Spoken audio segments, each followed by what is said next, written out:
In this video, let's take a look at factoring greatest common factor, or GCF. Let's look at some examples. We want to find the greatest common factor of 3x to the fourth plus 18x squared minus 6x. So first you want to see what would 3, 18, and 6 all divide evenly by. And usually your smallest number is something to think about. Do they all divide by 3 evenly? Because that would be a limiting factor. The smallest term is only 3. So we couldn't divide by more than 3. And I do see that 3, 18, and negative 6 would all divide evenly by 3. So I'm going to start by dividing everything by 3. And then I see they all do have an x. But this last term only has one x. So therefore I can only take out one x since that term only has 1. And now we have our greatest common factor, which is 3x. So write that out front and then open up a parentheses. And we're going to write what's left from each one of these 3 terms. So in the first term, I see 3 divided by 3 would be 1. And then we have x to the fourth divided by x to the first power. So think about there are 4 x's in the numerator and 1 in the denominator. So if we cancel out 1 for the one in the bottom, we have 3 left over in the numerator. So that's it for the first term. Now 18 divided by 3 would be 6. Then I can visualize I have 2 x's in the numerator and I have 1 in the denominator. So I'm going to cancel out 1 for the one that's in the denominator, and then I have 1 left in my numerator. And then minus, because we keep that sign the same, 6 divided by 3 would be 2. And then we have 1x in the numerator and 1 in the denominator, so they go away. So I have a greatest common factor of 3x, and then I have a polynomial left over of x cubed plus 6x minus 2. So let's look at another one. We have 25x to the fifth minus 30x cubed plus 5x squared. So check out your smallest number and see if that could be divided into the others, because that's a great place to start. So I see my smallest number is 5, and 25 would divide by 5, and 30 would divide by 5, and 5 also divides by 5. And then I see they do all have x, so I can at least take out 1x for each term. But I see I have 5 in the first term, 3 in the second term, and 2 in the third term. And so I can take out 2 since they all have at least 2. So let's write our greatest common factor of 5x squared out front. And then let's leave what's left over from each term. So 25 divided by 5 would leave us with 5. If I have 5 x's in the numerator, I can visualize there are 5 x's in the numerator, 2 in the denominator. So 2 would cancel out the 2 in the denominator, and I would have 3 left in the numerator. So let's put minus 30 divided by 5 is 6. And then I have 3 x's in my numerator and 2 in the denominator.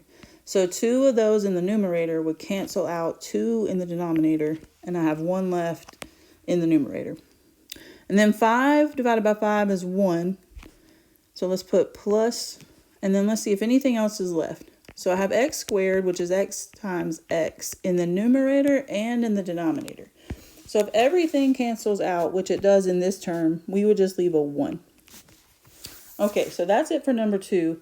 Let me tell you a little secret about your calculator, because it can help if you don't notice right away that 25, 30, and 5 will divide evenly by 5. There is a way in your calculator you can help yourself. So if you go into Desmos and go to the functions menu and scroll down to the bottom where it says number theory and choose the one that says GCD. That stands for greatest common denominator. And then type in the numbers and put a comma in between them. And you don't need to worry about the negatives. Just type the 25, the 30, and the 5. And then notice it gives me that common, the smallest, the greatest number that would divide evenly into those 3, which is 5. We can also do the same thing for the first one, just to show you another example that we've already worked on. So let's put 3, 18, 6. And notice it gives me the 3 that we figured out in number 1. Okay, so let's do a few more examples. We have 2x cubed minus 8x squared plus 12x. So we want to see if the smallest number we have would divide into the others. So I see 2 divides into 2, 8, and 12. So let's put that underneath. Then we want to check and see if they all have an x. And they do.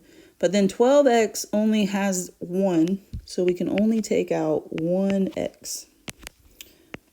I'm going to keep that in green because this one only had 1.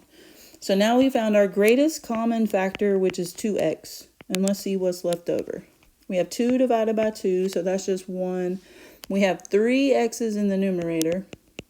So we're going to cancel one of those out for the 1 in the denominator. And we have 2 left in our numerator. So then minus, keep that sign the same. 8 divided by 2 is 4. Then we have x squared divided by x. So 1x would take away 1 in the bottom, and we have 1 left at the top. Plus 12 divided by 2 is 6. And then that x would cancel out the 1 in the bottom. So now we've got our 2x out front, and x squared minus 4x plus 6 is left over. So let's look at number 4. 4 has no coefficients, so we're not worried about taking out any numbers. But I notice I have 3 m's in the first one and 2 m's in the second term. So I can take out up to the smallest amount that I have because that's our limiting factor. And then we would have m squared is our greatest common factor. And think about there's 3 m's in this first term. So 2 would cancel out the 2 in the bottom, and we have 1 left. And then m squared divided by m squared is just equal to 1 because it's something divided by itself. So that would be it for example 4. Let's see. Let's do 2 more examples. We have 24, 6, and 12. So starting with your smallest number, see if that would divide into the others. So does 24 divide evenly by 6? And does 12 divide evenly by 6?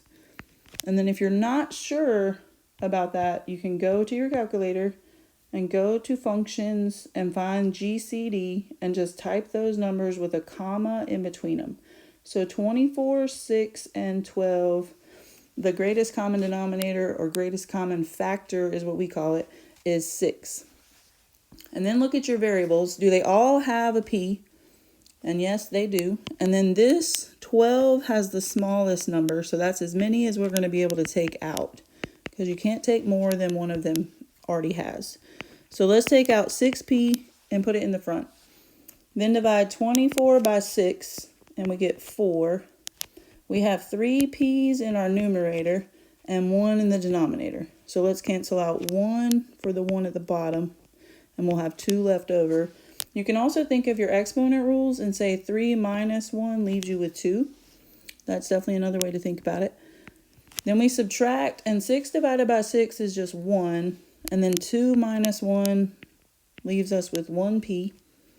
And then 12 divided by 6 is 2. And then p divided by p would just cancel out because we've already got a 2. We don't have to write a 1.